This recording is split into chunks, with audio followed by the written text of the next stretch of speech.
Bem-vindos! Hoje a gente vai mergulhar numa das discussões assim mais fundamentais e duradouras da história do pensamento ocidental. E olha, não é uma daquelas disputas teológicas super abstratas que só interessam a especialistas. É uma controvérsia que vai direto ao coração de uma pergunta que todo mundo se faz. A gente está no controle das nossas vidas? Somos bons na nossa essência, capazes de escolher o caminho certo?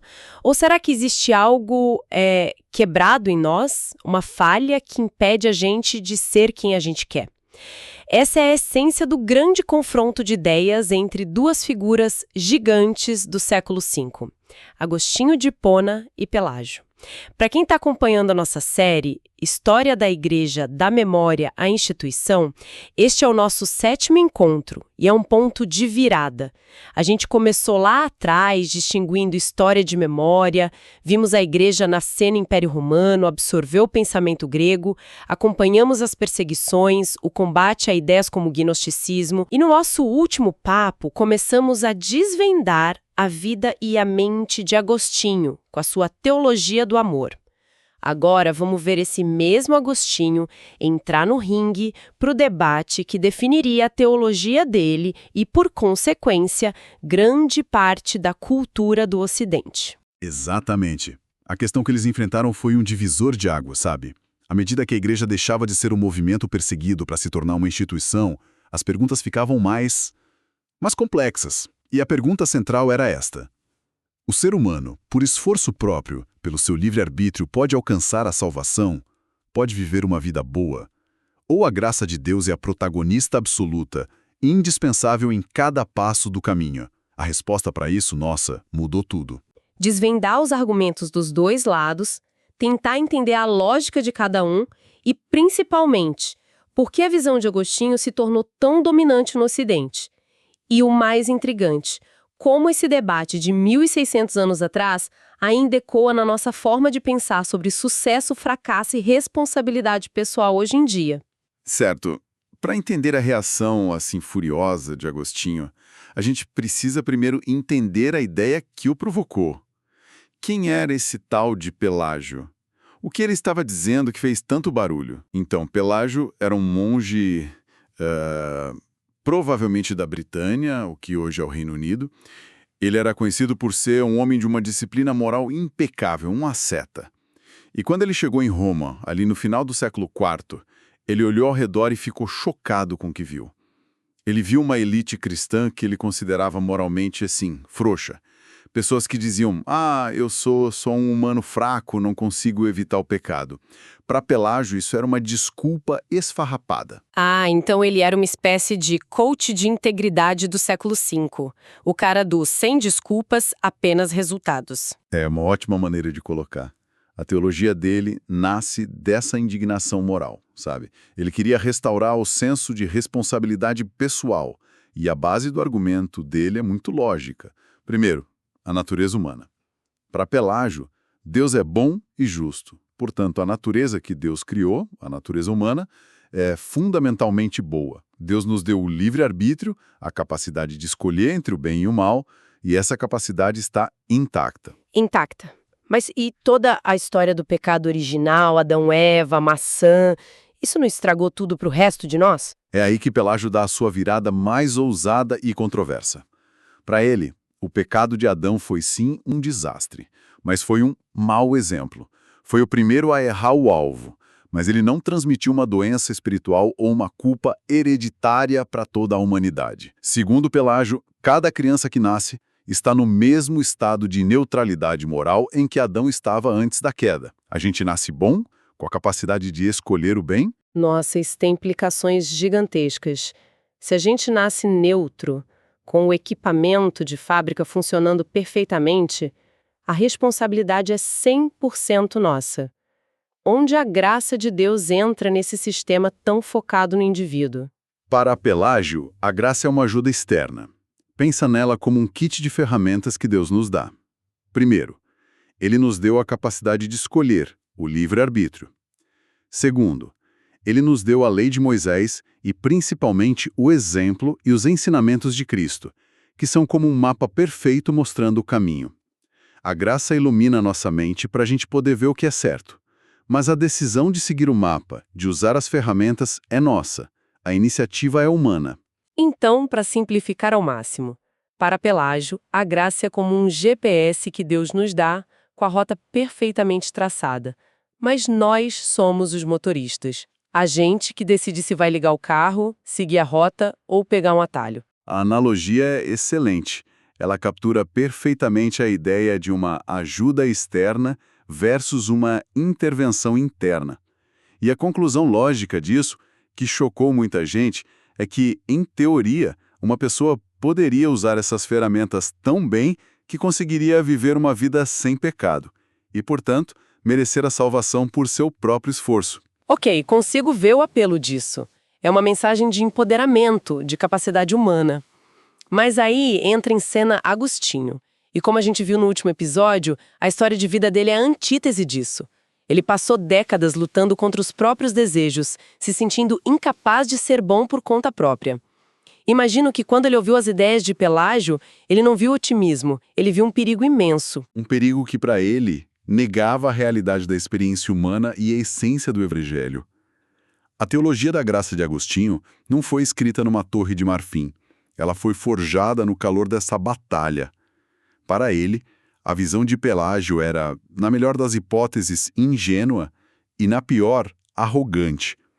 Vamos contrastar ponto por ponto, começando pelo pecado original. Para Agostinho, o pecado de Adão não foi um mero mau exemplo.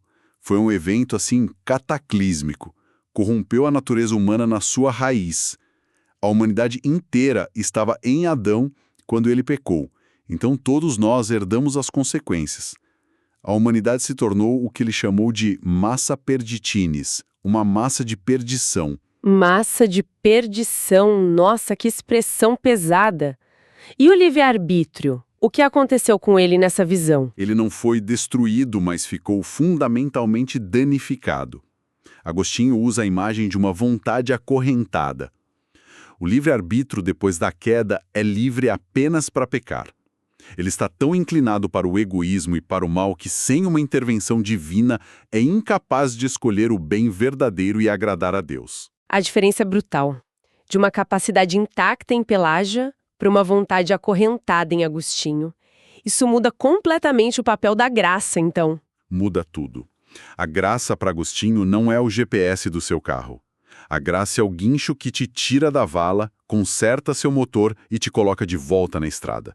Porque você bateu o carro e não consegue nem dar a partida sozinho.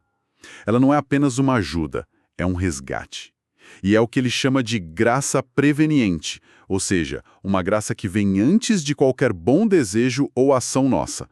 A iniciativa não é humana, é sempre e totalmente divina. Espere um pouco. Se a iniciativa é sempre de Deus, e essa graça é um resgate que a gente não pode nem iniciar, nem resistir, isso nos leva a um lugar muito complicado, que é a predestinação, certo? Parece que isso elimina completamente a escolha humana da equação. Essa é exatamente a crítica e a maior dificuldade da teologia de Agostinho, uma tensão que percorre os séculos. Para ele, era a conclusão lógica e inevitável. Se a salvação depende 100% da graça, e a graça é um presente que Deus dá a quem Ele quer, sem ser obrigado por nenhum mérito nosso, então se segue que Deus, desde a eternidade, já escolheu a quem concederia esse dom. Esses são os eleitos. E isso não é só uma interpretação. A gente tem uma citação direta dele nas nossas fontes, que é bem direta. Sim, é uma passagem fortíssima. Agostinho escreve: no caso dos santos predestinados ao reino de Deus pela graça divina, a ajuda concedida para que perseverassem não foi aquela dada a Adão, mas uma ajuda especial comportando forçosamente a perseverança de fato.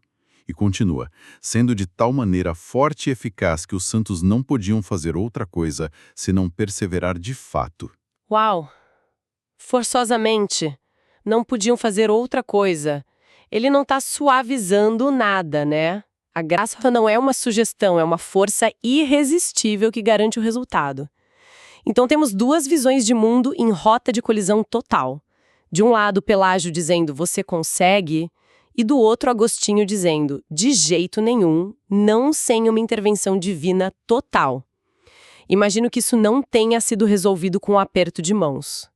Como essa batalha explodiu? Foi uma guerra de tratados, cartas e, finalmente, de política eclesiástica. A controvérsia se espalhou pelo império. Pelágio e seus seguidores foram forçados a defender suas ideias em vários sínodos e concílios da Igreja. Apesar de alguns sucessos iniciais, a maré intelectual impulsionada pela imensa influência de Agostinho virou-se contra ele. O pelagianismo foi formalmente condenado como heresia, mais notavelmente no Concílio de Cartago, em 418. Mas por quê? Por que a visão de Agostinho, que parece muito mais sombria sobre a humanidade, venceu de forma tão decisiva no Ocidente?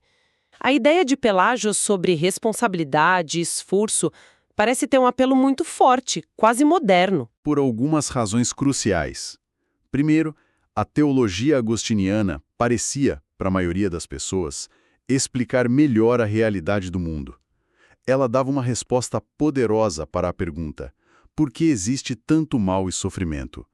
Ela validava a experiência universal da luta interna, aquela sensação descrita pelo apóstolo Paulo de o bem que eu quero fazer não faço, mas o mal que eu não quero, esse eu faço. A visão de Pelágio, para muitos, parecia otimista demais, quase desconectada da realidade vivida. Faz sentido. Ela ressoava mais com a bagunça da vida real. Exato.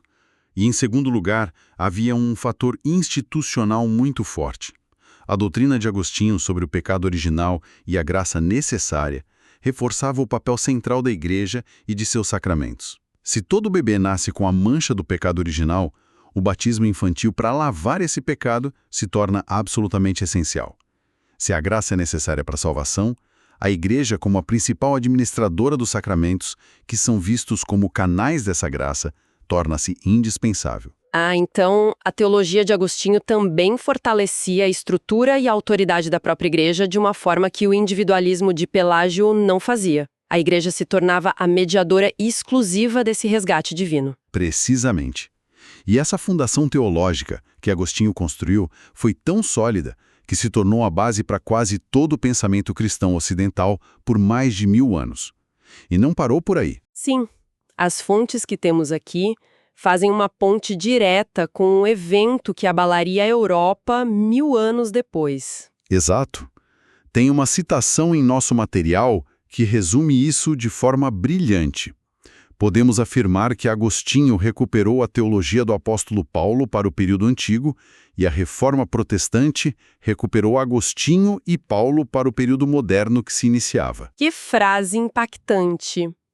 Ou seja, quando Martim Lutero e João Calvino apareceram no século XVI, eles não estavam inventando algo novo. Eles estavam, na visão deles, redescobrindo Agostinho. As grandes bandeiras da reforma, salvação somente pela graça, a natureza pecaminosa do homem, a soberania de Deus são um eco direto e amplificado desse debate do século V. A controvérsia entre Agostinho e Pelágio preparou o campo de batalha para a reforma. Resumindo, então, essa não foi uma mera disputa acadêmica, foi um embate sobre a própria definição do que é ser humano. De um lado, a visão pelagiana, que aposta na capacidade, na responsabilidade e na liberdade humana. Do outro, a visão agostiniana, que fala de uma humanidade caída, fraturada e completamente dependente da iniciativa divina para qualquer movimento em direção ao bem. E isso nos deixa com um pensamento final para reflexão.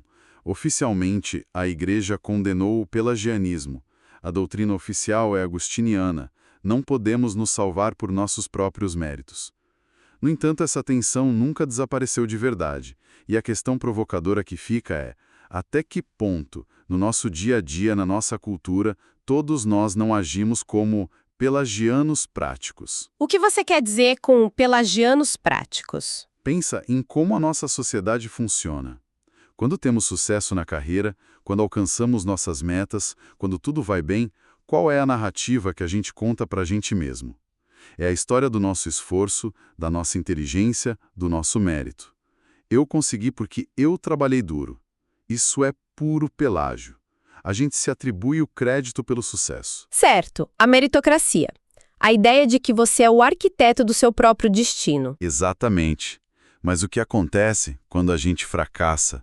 Quando enfrentamos uma doença, uma perda, Quando nos deparamos com um vício ou um defeito moral que não conseguimos superar por conta própria, nesses momentos de quebra, não sentimos uma necessidade profundamente agustiniana de uma ajuda que venha de fora, de uma força, de uma graça, de algo maior que nós mesmos para nos levantar do chão. É uma reflexão poderosa. Nós queremos ser os heróis pelagianos das nossas histórias de sucesso, mas buscamos uma graça agustiniana quando estamos no fundo do poço. Parece que esse debate de 1.600 anos não é apenas história antiga. Ele continua acontecendo dentro da nossa cultura e talvez dentro de cada um de nós todos os dias.